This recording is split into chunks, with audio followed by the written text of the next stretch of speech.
رحم اللہ من قرأ الفاتحہ۔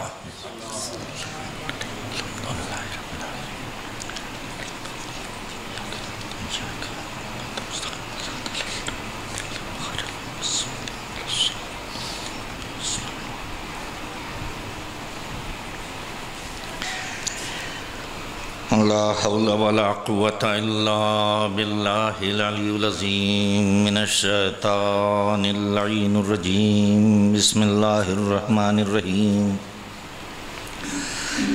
الحمدللہ رب العالمین والصلاة والسلام علی اشرف الانبیاء والمرسلین خاتم النبیین مخاطب بالطہ و یاسین سیدنا و نبینا مولانا مولا الثقلین جد الحسن والحسین بالقاسم محمد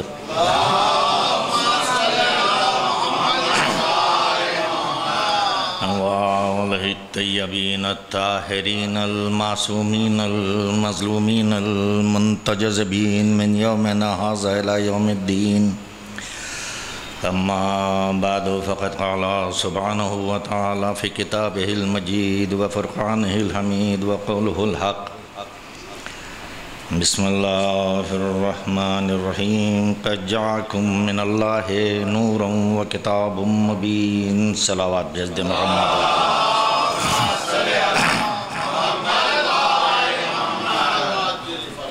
حضران محترم، اسی آیت کے ذیل میں صبح آپ کے درمیان گفتگو کہ اس آیت کے اندر پروردگار اپنے کلمہ پڑھنے والے انسانوں کو اس بات کا اشارہ دے رہا ہے کہ ہم نے تمہیں پیدا کر کے ایسے ہی نہیں چھوڑ دیا بلکہ تمہاری رہبری کے لیے 2 ہادی بھیجے۔ اور ترتیب آیت جیسے میں نے پہلے صبح عرض کیا آپ کے سامنے کہ قد جاءکم من اللہ کی جانب سے ہماری ہدایت کے لیے 2 چیزوں کا اہتمام، ایک خدا کی طرف سے بھیجا ہوا نور اور دوسری اس کی طرف سے بھیجی ہوئی قوانین جسے کتاب کہا جاتا ہے، قرآن۔ اور پیغمبر نے فرمایا کہ جو ان دونوں چیزوں سے تمسک اختیار کرے گا وہ کبھی گمراہ نہیں ہو سکتا یہاں تک کہ وہ حوض کوثر پہ ہم سے ملاقات کرے گا۔ گویا کہ بذریعہ وحی زبان رسالت کے ہیں جملے، کیونکہ ہمارا نبی تو خود گفتگو ہی نہیں کرتا، وحی کرتا ہے جو خدا کی مرضی ہوتا ہے۔ تو عزیزان محترم، جب یہ طے ہو گیا کہ اللہ کا نبی اپنی طرف سے کوئی گفتگو ہی نہیں کرتا بجز وحی جو خدا چاہتا ہے، تو اگر وہ کسی کو حکم دے گا وہ بھی خدا کی جانب سے ہوگا، کسی کو اپنے بستر پہ لٹائے گا تو وہ بھی خدا کے جانب سے ہوگا، کسی کو سورہ دے کے واپس بلائے گا تو وہ بھی خدا کی جانب ہوگا، اور اگر واپس کر کے کسی کو پھر سورہ دے کے بھیج دے تو وہ بھی خدا کے جانب سے ہوگا، کیوں اس لیے رسول تو اپنی طرف سے کچھ کرتا ہی نہیں۔ تو پھر سمجھ میں بات نہیں آتی، کیا بات عرض کروں؟ میں نے سوچا تھا کہ اگر کبھی موقع رہا انشاءاللہ تو کچھ خیبر، بہت سنا آپ لوگوں نے خیبر ماشاءاللہ، اور حیدرآباد کے قریب رہ کے خیبر نہ سنا تو کیا سنا، اس لیے متعدد بار اور ذاکرین علماء سے سنا ہوگا، لیکن اپنا اپنا انداز ہوتا ہے۔ میں نے سوچا تھا کبھی موقع رہا تو خیبر کے اوپر کچھ تذکرہ، میرا پورا ایک اشرہ ہے اس کے اوپر۔ اور لوگ دیکھیے، ایک بات کہتا چلوں میں یہاں پہ، مجھے بڑا افسوس ہوتا ہے اس بات کے اوپر جب لوگ کہتے ہیں اب خیبر پڑھنے سے کیا فائدہ، اب خندق پڑھنے سے کیا فائدہ، اب بدر و حین کے تذکرے سے کیا فائدہ۔ اب بھائی یہ بتا دیجئے، اگر یہ جنگیں ہٹا دیجئے تو اسلام میں بچتا کیا ہے؟ کیا بچتا ہے؟ اور عجب نہیں، شاید اب بالکل ذہن میں نہیں ہے کہ میں نے اسی عاشور خانے میں جب میں آیا تھا تو ایک جملہ کہا تھا، یا کسی دوسرے عاشور خانے میں میں نے کہا تھا مجھے ایسا لگتا ہے کہ خیبر کا تذکرہ وہی نہیں سننا چاہتے ہیں جو بھاگنے والوں کے ساتھی نظر آتے ہیں، ورنہ اپنے مولا کے فضائل کون نہ سننا پسند کرے گا؟ آپ بتائیں کیوں؟ اس لیے کہ جس کے لیے پیغمبر کہے زینو مجالسکم بذکر علی ابن ابی طالب، اپنی اپنی مجلسوں کو زینت دو ذکر علی سے۔ اچھا، اور یہ خیبر کیا جنگ کا نام ہے؟ ارے جنگ تو بالکل آخر میں ہوئی ہے، چند لمحے کے لیے۔ پہلے تو اگر غور کریں تو پورا خیبر کا واقعہ جو ہے وہ میرے مولا کا بہتا ہوا فضائل کا سمندر ہے بس۔ لیکن اب وقت نہیں ہے کہ اس طرف جانے کا موضوع بھی نہیں ہے۔ کہا کہ تمہاری ہدایت کے لیے دو چیزیں، اور یاد رکھو یہ دونوں چیزیں کبھی جدا نہیں ہوں گی، اور جیسے میں نے عرض کیا کہ قرآن ہی نے تو بتایا، صبح جو بات چل رہی تھی قرآن اور اہل بیت کی منزلت کیا ہے، کہ بس اتنا یاد رکھنا پیغمبر نے جب کہہ دیا جدا نہیں ہوں گے تو یہ نہیں ہوں گے۔ اب یہ اور بات گئی کہ اگر کوئی جدا کرنے کی کوشش کرے گا تو خود تو جدا ہو سکتا ہے، قرآن اہل بیت جدا نہیں ہو سکتے۔ اور اسی لیے آپ غور کریں، بہت سی باتیں، بہت سے مناظر ہیں سامنے کے، اگر غور کریں قرآن ہے کیا، اہل بیت کی منزل کیا ہے؟ بس یاد رکھیے گا کہ قرآن حکم دیتا ہے، اہل بیت انجام دیتے ہیں۔ قرآن اہل بیت کا قصیدہ پڑھتا ہے، اہل بیت قرآن کی تعظیم کرنا سکھاتے ہیں۔ قرآن معرفت اہل بیت بتاتا ہے اور اہل بیت عظمت قرآن بتاتے ہیں۔ اگر اہل بیت کی منزلت سمجھنا ہو تو قرآن کی جو ہے تلاوت کرو، قرآن کو پڑھو، اور اگر قرآن کی منزل سمجھتا ہو تو در اہل بیت پہ چلے آؤ۔ اگر در اہل بیت پہ آؤ گے تو تمہیں معلوم ہوگا منزلت قرآن کیا ہے، اور قرآن سے اگر پوچھو گے تو پتہ چلے گا اہل بیت کی منزل کیا ہے۔ ہم کیا جانے اہل بیت کیا ہے، ہماری اوقات کیا کہ ہم اہل بیت کو سمجھ سکیں، کس کی منزل ہے کہ جو اہل بیت کے فضائل بیان کر سکے۔ ارے جب پیغمبر خود فرما دے یا علی آپ کے فضائل ہم نے چھپائے ہیں، خدا نے چھپائے ہیں، اور یا میں جانتا ہوں یا خدا جانتا ہوں، جس کے اتنے فضائل ہوں اس کے یہ خاکی انسان کیا فضائل بیان کر سکتا ہے؟ ہاں، یہ اور بات گئی کہ ہم فضائل مولائے کائنات بیان کر کے اپنے عقیدے کا اعلان کرتے ہیں کہ پہچانو ہم کون ہیں، اور جو اہل بیت کے فضائل کو چھوڑ کے کنارہ کشی اختیار کرتے ہیں بس وہ جانے، اس کا رب جانے۔ صلوات بھیج دے محمد والے۔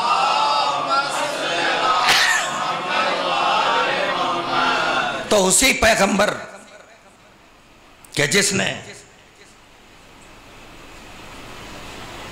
ہم کو ہر بات کی تعلیم دی، قرآن کا علم کس نے دیا؟ قلب رسول پہ تھا، زبان رسالت سے ادا ہوا، ہمارے کانوں تک پہنچا، آنکھوں سے پڑھا تو ہم نے پہچانا یہ اللہ کی کتاب ہے، اللہ کا کلام ہے۔ اگر نبی نہ بتاتے، اہل بیت نہ سمجھاتے تو کیا کسی کے سمجھ میں آ سکتا تھا قرآن کیا ہے، دین الہی کیا ہے؟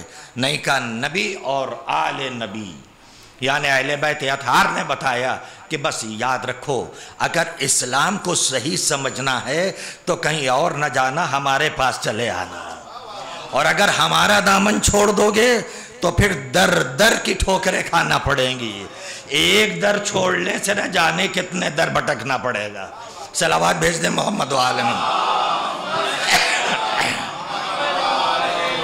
بس عزیزان محترم، اور پھر ظاہر سی بات ہے، میں نے صبح بھی کہا اور اس وقت بھی وہ بات کہہ دوں، یہ میری کوتاہی سمجھیے ہے، جو کچھ چاہتا ہوں میں بھی کہ جس کی جس کے ثواب کے لیے مجلس ہو اس کا کچھ تذکرہ ہونا چاہیے، اور ضرور ہونا چاہیے، اور چہ جائے کہ اگر کوئی ذاکر ہو جو ذاکر اہل بیت ہمارے درمیان سے اٹھ جائے تو ظاہر ہے اس کا تو تذکرہ ہونا چاہیے، ذاکر کی عظمت کیا ہے، ذاکر کی اہمیت کیا ہے۔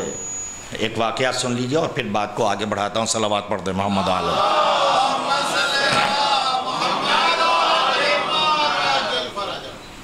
جناب امام خمینی رحمۃ اللہ علیہ کا دور ہے،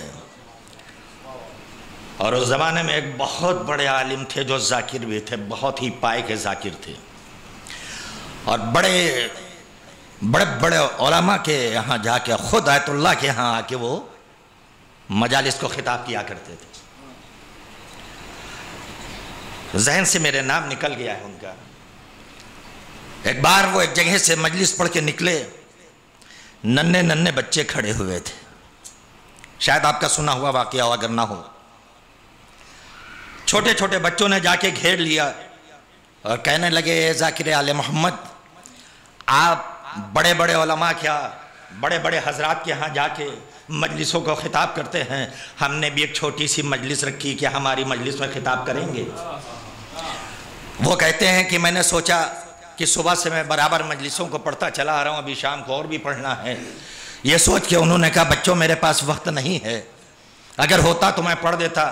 وہ کہتے ہیں ابھی میں نے یہ کہا تھا کہ ایک ننھی سی بچی تھی جس نے بڑھ کے میرے دامن کو پکڑ لیا، اور پکڑنے کے بعد کہا کہ ہم لوگ چھوٹے بچے ہیں نا، آپ بڑوں کیا پڑھنا پسند کرتے ہیں، ہم بچوں کیا نہیں۔ کہتے نہ جانے کس انداز سے اس نے کہا کہ میں نے آمادگی ظاہر کی، اور میں نے کہا چلو بیٹا میں ضرور پڑھوں گا۔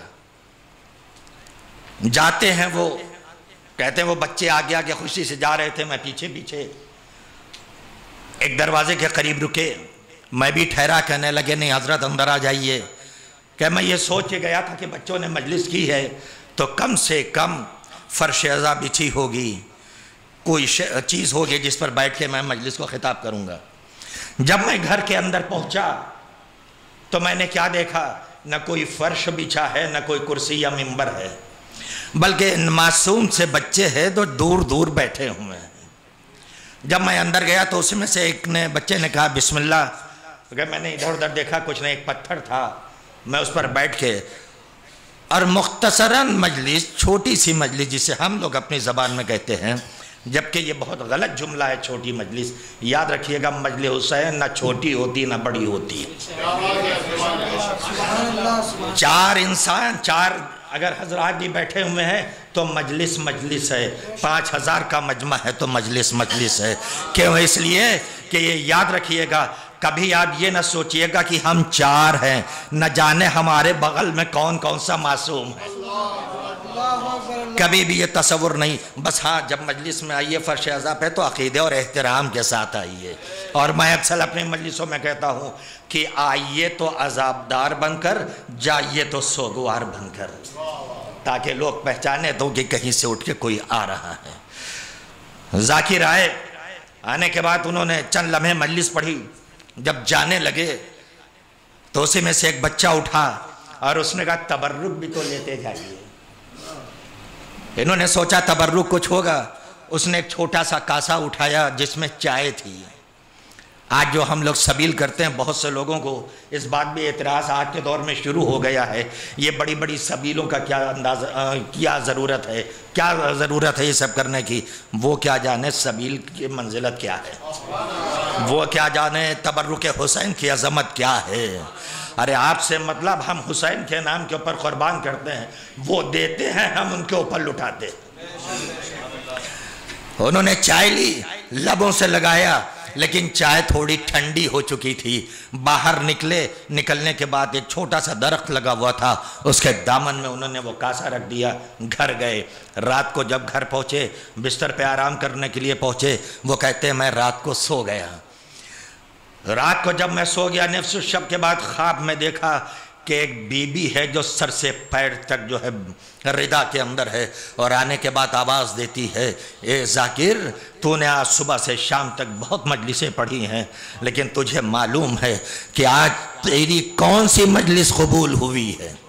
اللہ اکبر! ذرا آپ سوچے تو کہ جب شہزادی یہ بات کہے کہ تیری کون سی مجلس قبول ہوتی ہے، تو اس بات کی تصدیق ہوتی ہے کہ شہزادی ہر مجلس میں تشریف لاتی ہے۔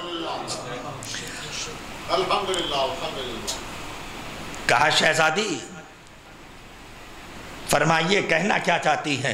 کہا فلاں مجلس تو نے پڑھی، فلاں پڑھی، بے شک بہت اچھی پڑھی، سب کچھ ہے، لیکن آج میری بارگاہ میں وہ تیری عبادت قبول نہ ہوئی۔ یہ کہتے ہیں کہ میں گھبرا کے حالت خواب میں سوتے میں اٹھ کے بیٹھ گیا کہ یا اللہ میں نے آج اتنی مجلسیں پڑھی لیکن اس کا کوئی اجر نہیں ہے۔ ایک مرتبہ وہ کہتے ہیں کہ اس بی بی نے کہا بس ایک مجلس کو میں نے تمہاری قبول کیا ہے۔ کہا وہ کون سی ہے؟ کہا وہ جو ننھے بچے بلانے کے لیے آئے تھے اور تم نے آ کے ان کی جو مجلس پڑھی ہے، اس لیے میں نے وہ قبول کیا۔ لیکن ہاں ایک افسوس مجھے بھی ہے، شہزادی نے کہا وہ کیا شہزادی؟ میں اپنی خطا کی معافی چاہتا ہوں۔ کہا وہ یہ کہ اگر اس بچے نے جو ٹھنڈی چائے دی تھی تبرکن، تم نے اسے درخت کے نیچے ڈال دیا، تجھے یہ نہیں معلوم وہ چائے میں نے اپنے ہاتھوں سے بنائی تھی۔ وہ چائے میں نے اپنے ہاتھوں سے بنائی تھی کہ اپنے لال کے عزادار کو پلانے کے لیے۔ اور پھر یہ معصوم بچے جب کوئی کام انجام دیتے ہیں تو اس میں نہ لالچ ہوتی ہے نہ دکھاوا ہوتا ہے۔ بس یاد رکھیے گا شہزادی کو وہی عبادت پسند ہے جہاں خلوص ہو، جہاں محبت ہو، جہاں جو ہے وہ عقیدت ہو۔ کبھی بھی خدا کو نہ پسند نہ اہل بیت کو پسند ہے، نہ دکھاوے کی اکڑ کی نماز خدا کو پسند ہے، نہ جھوٹی محبت اہل بیت کو پسند ہے۔ صلوات بھیج دے محمد و آل محمد۔ یہ تذکرہ اس لیے میں نے کیا کہ مجھے بتایا گیا کہ عباس حسین صاحب مازندرانی ذاکر اہل بیت بھی تھے۔ ظاہر ہے بڑی عظمت ہے ذاکر کی، ہمارے علماء کی بڑی عظمت ہے۔ یہ تو ذاکر تھے، علماء کی بات پھر وہی بات آ جائے گی کہ بات سے بات نکلتی جائے گی، مجھے لے جانا ہے کہیں اور۔ ذرا وہ وقت کو یاد کیجئے۔ اللہ اکبر، پیغمبر اسلام کی حدیث ہے حضور، آپ بہتر سمجھتے ہیں کہ ہماری امت کے علماء بنی اسرائیل کے انبیاء سے افضل ہیں۔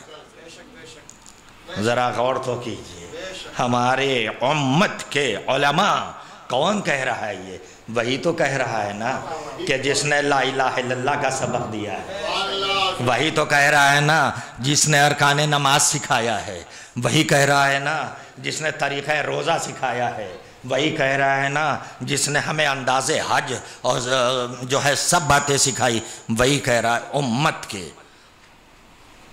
اور واقعہ موجود ہے، بہت ہی بڑے آیت اللہ ہیں اپنے وقت کے، ان کا دور ہے۔ جناب موسیٰ پیغمبر اسلام سے جا کے یہ فریاد کرتے ہیں کہ اللہ کے نبی آپ نے کہا کہ آپ کی قوم، آپ کی امت کے علماء بنی اسرائیل کے انبیاء سے افضل ہے۔ آپ نے کہا بے شک، اس میں کوئی دو رائے ہے۔ خاموش ہوئے۔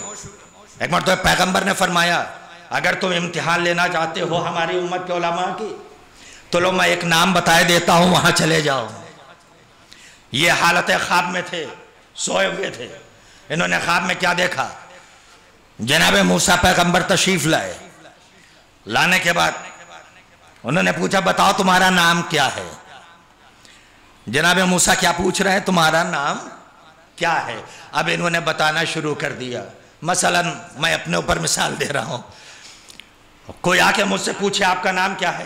میں نے کہا میرا نام ساجد ہے، بات یہاں پہ مکمل ہو جاتی ہے نا، لیکن انہوں نے جواب دینا شروع کیا میرا نام ساجد ہے، میرے والد کا نام احمد حسن تھا، ان کے والد کا نام شبیر حسن تھا، ان کے والد کا نام عابد حسین تھا، وہ فلاں قبیلے سے تعلق رکھتے تھے، فلاں خاندان سے تعلق رکھتے تھے۔ جب یہ کہانی بڑھتی گئی ایک مرتبہ جناب موسیٰ نے کہا ٹھہر جاؤ، ہم نے خالی نام پوچھا تھا، پورے خاندان کا پتہ تھوڑی پوچھا تھا، کیا بتاتے چلے جا رہے ہو؟ ایک مرتبہ وہ عالم دین تھے نا، پیغمبر نے کیا کہا ہماری امت کے علماء بنی اسرائیل کے انبیاء سے افضل ہوتے ہیں۔ ایک مرتبہ وہ ٹھہرے، انہوں نے کہا اچھا موسیٰ، اے حضرت موسیٰ میری بات کا جواب آپ دیجئے۔ کہا وہ کیا؟ کہ جب اللہ نے تم سے پوچھا تھا کہ یہ تمہارے ہاتھ میں کیا ہے تو تم سے کیا پوچھا تھا؟ کہہ دیتے عصا ہے کافی ہے۔ تم نے کیا کہا تھا؟ تم نے کہا یہ عصا ہے، اس سے میں جانوروں کو ہکاتا ہوں، سر کے نیچے رکھ کے آرام کرتا ہوں، جانوروں کے لیے درختوں سے پتے توڑتا ہوں، اس کا سہارا لے کے چلتا ہوں۔ ایک مرتبہ جناب موسیٰ نے کہا تو کیا جانے کہ میں نے بات کو طولانی کیوں کیا؟ کہا کیوں؟ کہا اس لیے میں چاہتا تھا جتنا دیر میرا رب مجھ سے گفتگو کرے اتنی دیر میں کرتا رہوں۔ ایک مرتبہ مولانا نے فرمایا بس یہی تو محبت میرے دل میں ہے، جتنی دیر نبی اللہ مجھ سے گفتگو کرتا رہے۔ صلوات بھیج دے محمد و آل محمد سے، اتنی دیر میں گفتگو کرتا رہوں۔ اپنے کہنے لگے بے شک پیغمبر اسلام نے صحیح فرمایا۔ تو معلوم یہ ہوا کہ پیغمبر اپنی طرف سے کوئی گفتگو ہی نہیں کرتا، لیکن اب پھر قرآن کا دامن ہم نے تھاما، قرآن نے ہم کو پہچنوایا۔ بس میں اپنی منزل کی طرف آ رہا ہوں بہت تیزی سے۔ ایک مرتبہ قرآن نے کہا کہ اگر تمہیں ہمارا علم حاصل کرنا ہے، ہمیں صحیح طریقے سے سمجھنا ہے، دین الہی کو سمجھنا ہے، اور تمہیں معلوم کرنا ہے سچ کیا ہے، حقیقت کیا ہے، باطل کیا ہے، تو پھر جاؤ، کہیں اور نہیں جانا، بلکہ دیکھو ہم تم کو بتاتے ہیں کہاں جانا ہے۔ سورہ رحمان نے بڑھ کے آواز، سورہ آل عمران نے بڑھ کے آواز دیا کہ بسم اللہ الرحمن الرحیم قد جاءکم من اللہ نور و کتاب مبین۔ ایک صلوات پڑھ دیں محمد و آل محمد۔ سورہ آل عمران کی 31ویں آیت ہے جس کے اندر ارشاد ہو رہا ہے قل ان کنتم تحبون اللہ فاتبعونی یحببکم اللہ ویغفر لکم ذنوبکم واللہ غفور الرحیم۔ اے میرے حبیب ان سے کہہ دو، کن سے کہہ دو؟ جو تمہارے کلمہ گو مسلمان ہیں ان سے کہہ دو۔ کیا کہہ دو؟ قل ان کنتم تحبون اللہ، اگر تم اللہ سے محبت کرتے ہو تو ہماری پیروی کرو، ہمارا اتباع کرو۔ جب تم ہماری پیروی کرو گے، ہمارا اتباع کرو گے، تو یاد رکھو اللہ تمہارے لیے تمہارے گناہوں کو بخش دے گا۔ اللہ بڑا رحم کرنے والا ہے، بہت بخشنے والا ہے۔ لیکن کب گناہ بخشے جائیں گے؟ کہ اگر خدا سے محبت ہے تو پیروی ہماری کرو۔ جب ہماری پیروی کرو گے تو عزیزان محترم معلوم یہ ہوا کہ اگر ہمیں اپنے گناہوں کو بخشوانا ہے تو رسول کی پیروی کرنا ہے۔ اب یہ بتائیے پیروی کیا سینے بلوغ کے پہنچنے کے بعد کی جائے گی؟ کیا نہیں؟ اگر ہمیں رسول کی پیروی کرنا ہے تو رسول کی ابتدا سے لے کر انتہا تک کی زندگی کا جائزہ لینا ہوگا۔ بس اب آپ میرے ساتھ رہیے گا، جہاں تک لے جانا ہے پیروی کرنا ہے تو پھر یاد رکھیے گا انسان کی چاہے وہ معصوم ہو یا غیر معصوم زندگی کے دو حصے ہوا کرتے ہیں۔ ایک عملی زندگی ہوتی ہے، ایک اس کی ذاتی زندگی ہوتی ہے۔ عملی زندگی وہ ہے جو سن بلوغ پہ پہنچنے کے بعد اس کا آغاز ہوتا ہے، لیکن ذاتی زندگی تو آغوش مادر سے شروع ہو جاتی ہے۔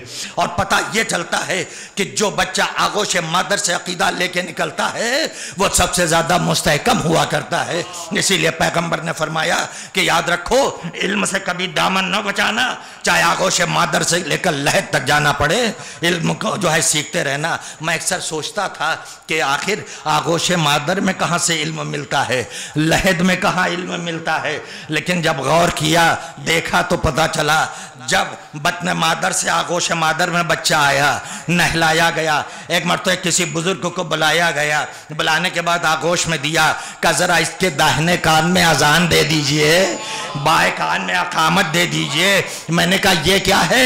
کہ یہ آغوش مادر سے علم دیا جا رہا ہے۔ کاہے کا علم دیا جا رہا؟ کہ پہلا اشہدو ان لا الہ الا اللہ، گواہی دی جا رہی کہ اللہ ایک ہے، واشہدو ان محمد رسول اللہ، گواہی دو کہ محمد اللہ کے نبی ہے، اشہدو ان امیر المؤمنین، اور گواہی دو کہ علی۔ یہ تمام باتیں جو ہے یہ گواہی بچپن میں دلوائی جا رہی ہے کہ ننھا معصوم بچہ بھی سنا کرتا ہے۔ کیا معصوم بچہ بھی سنا کرتا ہے؟ عجب نہیں، مجھے جب یہ میں نے غور کرنا شروع کیا تو پھر مجھے زبان رسالت سے ادا کی ہوئی ایک حدیث یاد آئی جس میں آپ نے فرمایا کہ ہر بچہ فطرت اسلام پہ پیدا ہوتا ہے، جیسے ماں باپ ہوتے ہیں ویسے بنا دیتے ہیں۔ تو معلوم یہ ہوا جب ہر بچہ فطرت اسلام پہ پیدا ہوتا ہے جیسے ماں باپ ہوتے ہیں ویسے بنا دیتے ہیں، تو اب پتہ چلا کہ جب کان میں اذان دی جاتی ہے تو بچے کے عقل میں بھی پہنچتی ہے، دماغ میں بھی پہنچتی ہے۔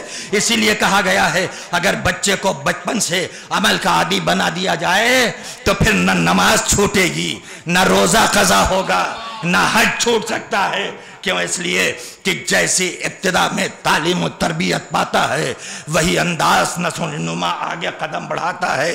تو جب ہم جیسے بچوں کا یہ حال ہے تو اگر کوئی ابو طالب کے آغوش میں بچہ پل رہا ہو، ہاں عزیزان محترم ابھی لے جاؤں گا اسی منزل پہ کہ جہاں کے لیے ارشاد ہوا، بس پوری طرح متوجہ رہے کہ جو مجھے عرض کرنا ہے زیادہ طولانی نہیں، کہ چونکہ رسول کی پیروی کرنا ہے تو اب رسول کے بچپنے سے دیکھنا ہے کہ رسول ہم نے کس کو اپنایا، رسول نے کس کو اپنایا۔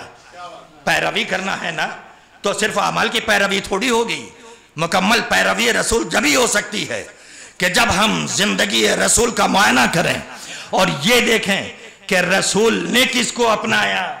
بس جس کو رسول اپنا لے اسے کو ہمیں اپنا لینا ہے، اور جسے رسول چھوڑ دے اسے ہمیں چھوڑ دینا ہے۔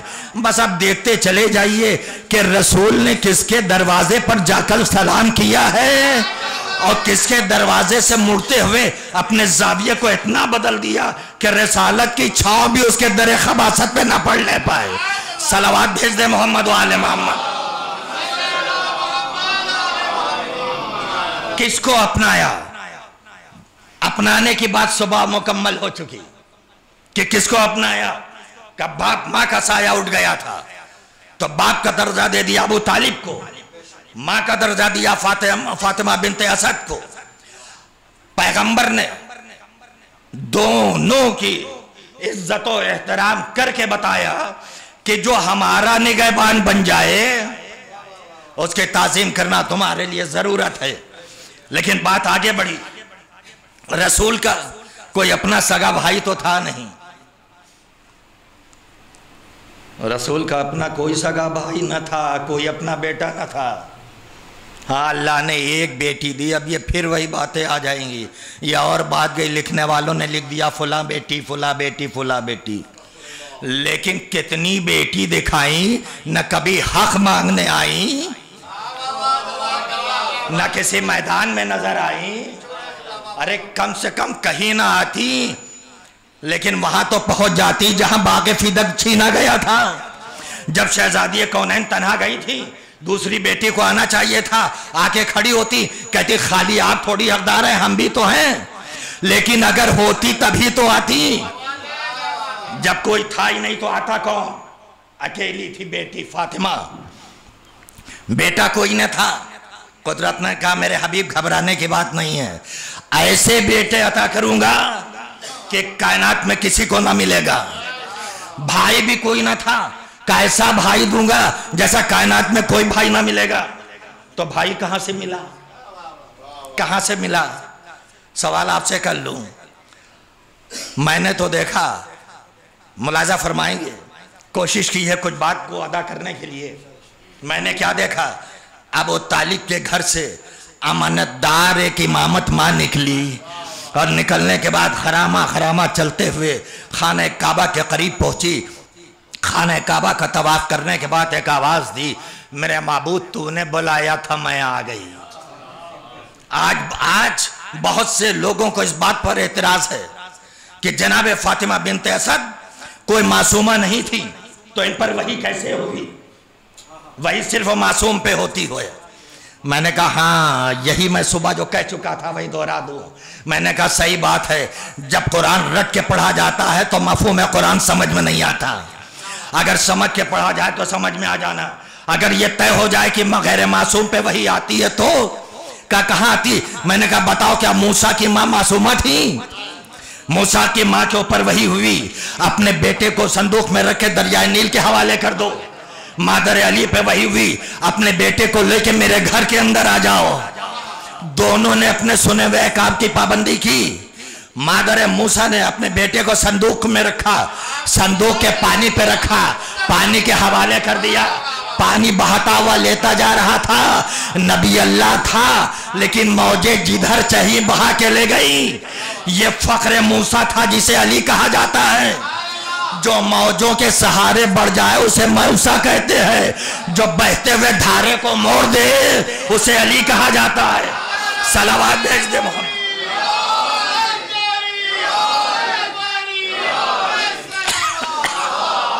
سنیے جو مجھے عرض کرنا ہے، جہاں لے جانا ہے۔